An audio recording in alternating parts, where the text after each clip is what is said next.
નમસ્કાર દર્શક મિત્રો, ધ લોકસત્તા શોમાં આપનું સ્વાગત છે।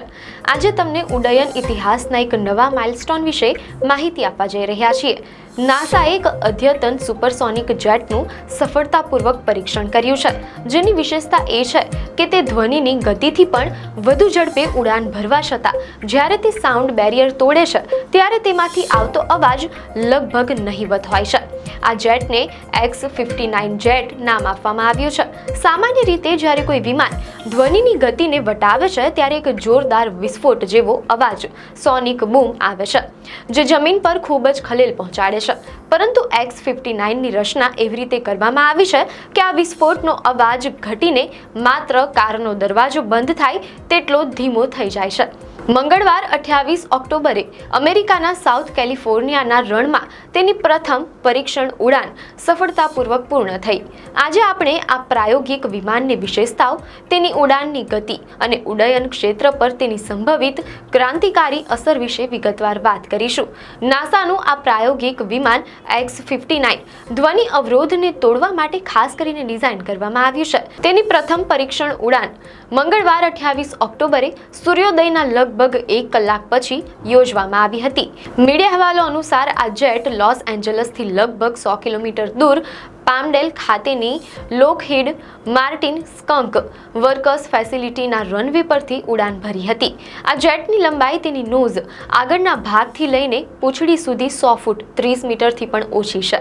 પ્રથમ ઉડાનમાં વિમાનને સબસોનિક ગતિએ ધ્વનિની ગતિ કરતાં ધીમી ઉડતું જોવા મળ્યું હતું, જે તેની પ્રથમ પરીક્ષણ ઉડાન માટે અપેક્ષિત હતું।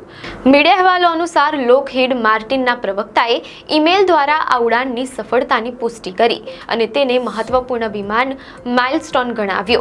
આ સફળતા ભવિષ્યના સુપરસોનિક મુસાફરી માટે એક નવો રસ્તો ખોલી શકે છે। X-59 જેટ માત્ર તેની ગતિને કારણે નહીં, પણ તેની અવાજ ઘટાડવાની ક્ષમતાને કારણે ખૂબ જ ખાસ છે।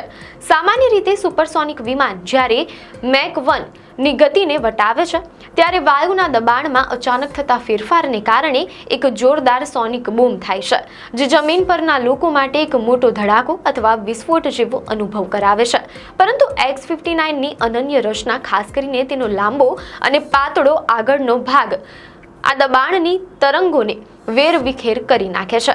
આ ડિઝાઇન સોનિક બૂમને ધીમા નીચા અવાજમાં રૂપાંતરિત કરે છે, જેને સોનિક થમ્પ કહેવામાં આવે છે।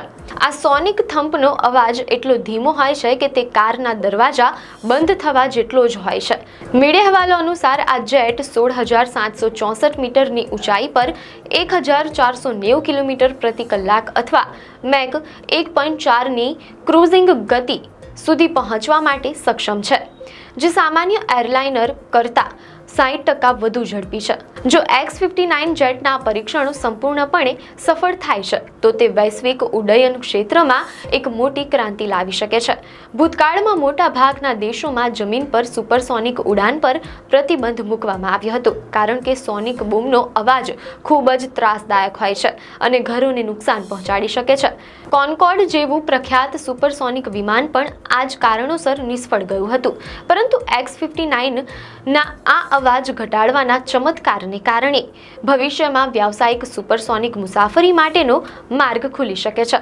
જો નાસા આ ટેકનોલોજીને સફળતાપૂર્વક પ્રમાણિત કરી શકે તો નિયમનકારી સંસ્થાઓ જમીન પર સુપરસોનિક ઉડાનના નિયમોમાં ઢીલ મૂકવા વિશે વિચારણા કરી શકે છે। આનાથી વિશ્વભરમાં મુસાફરીનો સમય નોંધપાત્ર રીતે ઘટી જશે, જેના કારણે લોસ એન્જલસથી ન્યૂયોર્ક અથવા લંડન જેવા લાંબા અંતરના પ્રવાસોનો સમય અડધો થઈ શકે છે।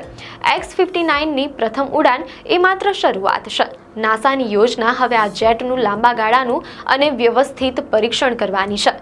આગામી તબક્કામાં X-59 જેટની ઉડાન દરમિયાનના અવાજની અસરને માપવા માટે જમીન પર સંવેદનશીલ માઇક્રોફોન્સ ગોઠવવામાં આવશે। આ પ્રયોગો દ્વારા નાસા એ જોવાનો પ્રયાસ કરશે કે જ્યારે જેટ ધ્વનિ અવરોધ તોડે છે ત્યારે જમીન પરના સમુદાયોને ખરેખર કેટલો ઓછો અવાજ સંભળાય છે।